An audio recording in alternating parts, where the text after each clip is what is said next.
And I've been to the clinic and it's very nice. I recommend anyone contact you for any number of reasons. I mean, whether it's autism, which is how you and I started talking about it, of course, for my son, but whether it be post-traumatic stress, sleep problems, addiction. And I know I'm missing a lot, but I know you've had a lot of luck in those areas.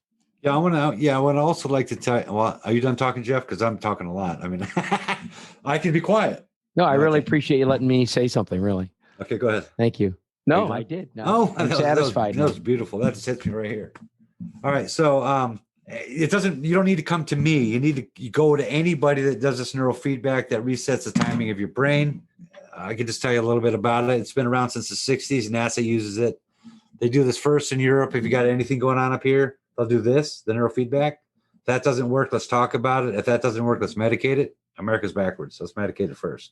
That's a problem. A PTSD military guy, he could not sleep for more than an hour and a half a night before waking up in night sweats, night terrors, everything for 9 years. Hour and a half. He had 30 jobs, 30 relationships, tried to kill himself twice. It's just, I said, man, somebody's got to put a stick in those spokes and stop it. You need to, he was stuck in fight or flight mode all the time. Instead of being there in fight or flight mode, 3% of the day, he's in there 100% of the day ready for the threat.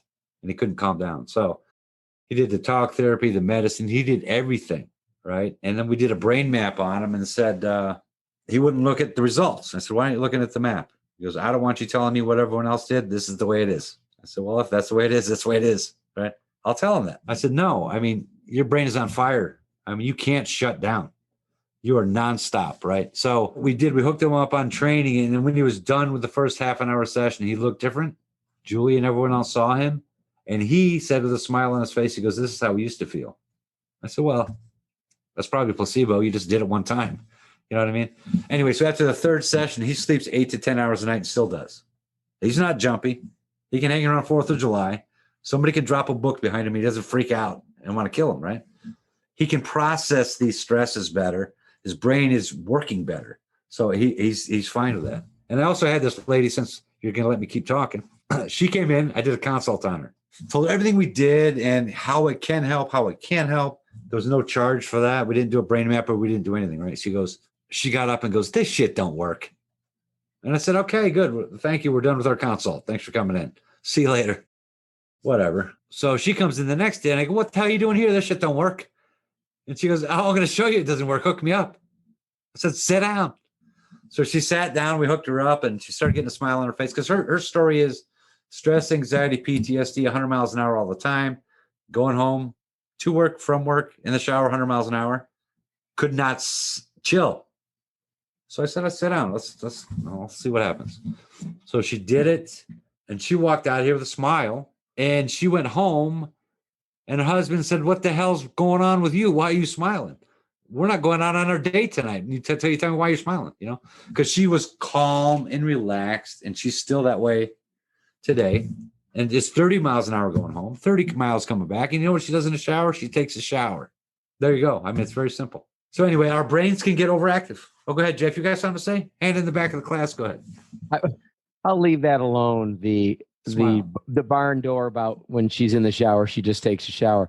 But your average patient, unless it's changed, was driving an hour and a half, 2 hours a direction. Yeah. Some of them drive that far. We got people coming from Detroit to Indiana and, Louisville, Chicago. Yeah. They come from all over. That's incredible. Because another key thing that we do is we see IndyCar drivers, top tier athletes, peak performance training. We do this kind of stuff, but we do concussion detection mitigation stuff. Like if you can see, like it's a fuel gauge meter on a brain map. It's mild, moderate, severe. How bad's your concussion? It won't tell us when you got it. Won't tell us how many you got. It'll tell us, yeah, you look like you got the signatures of a concussion. But with this training, you can take that mild, moderate, severe. You can bring it back to either mild or insignificant. Which, if you think about it, you just scrubbed out the effects the concussion could have or would have on you down the road. You cleaned it out of there.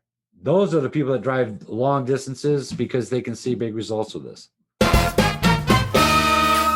This has been Jeff Stearns, Connected Through Cars.